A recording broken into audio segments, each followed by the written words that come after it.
Hello everybody, मैं doctor Tanvi सूद हूँ। मैं कंसल्टेंट मेडिकल ऑन्कोलॉजिस्ट हूँ पारस कैंसर सेंटर गुड़गांव में। और हम एक कैंसर स्पेशलिस्ट होते हैं जो कीमोथेरेपी, इम्यूनोथेरेपी या टारगेटेड थेरेपी से अलग अलग टाइप के कैंसर्स का ट्रीटमेंट करते हैं। तो आज हम डिस्कस कर रहे हैं लंग कैंसर के बारे में। मैं दो पार्ट्स में डिवाइड करूँगी डिस्कशन का। लंग कैंसर प्रेजेंट कैसे होता है, उसके कॉमन सिम्टम्स क्या होते हैं और फिर हम उसको ट्रीट कैसे कर सकते हैं।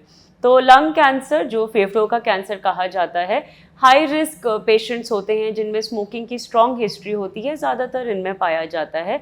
पर आजकल ये देखा गया है कि इवन नॉन स्मोकर्स में भी लंग कैंसर हो सकता है। तो लंग कैंसर प्रेजेंट कैसे करता है? इनिशियल सिम्टम्स हो सकते हैं कि खांसी हो रही है जिसमें ब्लड भी आ रहा है, खांसी 2-3 हफ्ते से लगातार चल रही है और रिजॉल्व नहीं हो रही है सिंपल एंटीबायोटिक्स पे भी। उसके अलावा हो सकता है कि सांस फूलना, अगर चलने पे सांस फूलता है, बैठे बैठे भी सांस फूल रहा है और ये धीरे धीरे बढ़ती चली जा रही है प्रॉब्लम, तो ये भी एक वार्निंग साइन हो सकता है कि लंग कैंसर डेवलप हो रहा हो। तीसरा होता है अगर चेस्ट पेन हो रहा है, सांस भरने पे, डीप सांस भरने पे अगर एक साइड पे ज़्यादा चेस्ट में पेन हो रही है तो वो भी एक लंग कैंसर का लक्षण हो सकता है। ये होते हैं लंग से रिलेटेड सिम्टम्स। कुछ ऐसे सिम्टम्स भी होते हैं जो लंग से रिलेटेड नहीं होते हैं, जैसे कि अचानक से होर्सनेस ऑफ वॉइस में बदलाव आ जाता है, थोड़ी धीमी सी हो जाती है। ये भी एक सिम्टम हो सकता है कि शायद से कोई गांठ है जो हमारी नर्व पर प्रेस कर रही है और वो लंग कैंसर से रिलेटेड हो सकती है। कई पेशेंट्स होते हैं जिनमें अगर कैंसर एक जगह से आगे और फैल गया है तो उनको बॉडी में गांठें भी फील हो सकती हैं, जैसे नेक के एरिया में गांठें फील हो सकती हैं, वो लिम्फ नोड की गांठ हो सकती है जो लंग कैंसर से ओरिजिनेट हुई हो। इसके अलावा कई पेशेंट्स को बैक एक भी होता है, रीढ़ की हड्डी में दर्द होना, स्पेशली लोअर बैक एक अगर ज़्यादा रह रही है ओल्डर पेशेंट्स में स्पेशली लंबे समय तक रह रही है, या चेस्ट में पेन हो रहा है, रिब्स में दर्द हो रहा है, ऐसे पेशेंट्स को भी तुरंत डॉक्टर से मिलना चाहिए और अपने टेस्ट करा लेने चाहिए कि कोई ऐसी गांठ तो नहीं है या फिर बोन्स में कोई लीजन्स तो नहीं है जो मिस हो रहे हों। इसके अलावा कई बार रेयरली अगर ब्रेन में इन्वॉल्वमेंट हो तो पेशेंट्स को वॉमिटिंग भी हो सकती है, हेडेक होती है, या एक तरफ हाथ पैर की कमज़ोरी भी आ सकती है। हम अलग अलग तरीके से सिम्टम्स देखते हैं लंग कैंसर बीमारी में, और सबसे कॉमन यही रहता है कि अगर खांसी लंबे समय की चल रही हो, स्पेशली अगर स्मोकिंग की हिस्ट्री है, तो ऐसे पेशेंट्स को ज़रूर अपना टेस्ट करा लेना चाहिए। अब सिम्टम्स की बात हो गई है तो अब आगे हम कैसे बात बढ़ाते हैं। ऐसे पेशेंट्स जिनमें हम सस्पेक्ट कर रहे हैं कोई लंग का मास ना हो, उनमें हम सीटी स्कैन कराते हैं।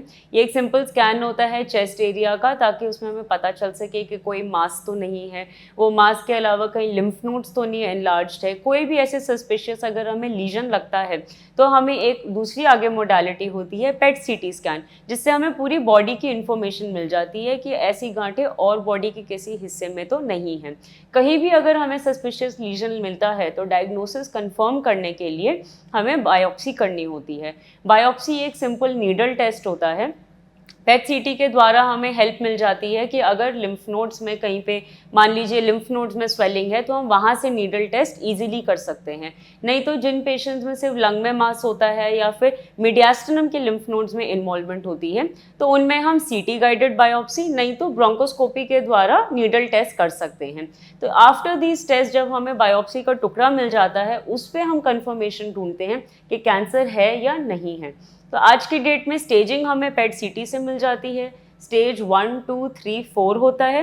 ये बहुत इंपॉर्टेंट है ये जानने के लिए कि किन पेशेंट्स में हम क्यूरेटिव सर्जरी कर सकते हैं और किन पेशेंट्स में सर्जरी की पॉसिबिलिटी नहीं है।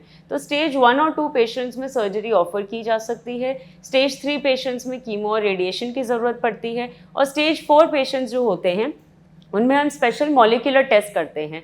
तो बायोप्सी की ये भी एक बहुत बड़ी इंपॉर्टेंस है कि बायोप्सी के टुकड़े पे ही हम स्पेशल म्यूटेशन टेस्ट करते हैं, और उससे हमें मालूम पड़ जाता है कि कोई मॉलिक्यूलर म्यूटेशन है या नहीं। टॉक के स्टार्टिंग में मैंने ये एक्सप्रेस किया था कि सिर्फ स्मोकर्स में ही लंग कैंसर नहीं होता, आजकल नॉन स्मोकर्स में भी लंग कैंसर पाया जा रहा है। ये इसलिए है कि कुछ ऐसे मॉलिक्यूलर म्यूटेशंस होते हैं जो ये कैंसर प्रोड्यूस करते हैं, और आज की डेट में हमारे पास इन म्यूटेशंस के अगेंस्ट टारगेटेड थेरेपीज़ भी हैं। तो इसलिए मॉलिक्यूलर टेस्ट करना बहुत एसेंशियल है, और ये हमारे सारे लंग कैंसर के पेशेंट्स में टेस्ट किया जाता है। अगर हमें म्यूटेशन मिल जाती है तो हम टैबलेट फॉर्म की थेरेपी भी दे सकते हैं। सारे पेशेंट्स को कीमोथेरेपी देने की ज़रूरत नहीं होती है। और अगर इन पेशेंट स्टेज 4 पेशेंट्स में म्यूटेशन नहीं है तो ऐसे पेशेंट्स को इम्यूनोथेरेपी और कीमोथेरेपी का बेनिफिट दिया जा सकता है और उनका कैंसर भी कंट्रोल किया जा सकता है। तो आई होप मेरी टॉक से ये क्लियर हो गया है कि लंग कैंसर एक सिंपल मोडालिटी नहीं है कि बस लंग कैंसर है। लंग कैंसर के बहुत सारे टाइप्स हैं आज की डेट में, उन टाइप्स में भी हमें मॉलिक्यूलर म्यूटेशंस ढूंढने होती हैं और इसी की बेसिस पे आजकल हम अपना मॉडर्न एरा ट्रीटमेंट दे सकते हैं। Thanks a lot.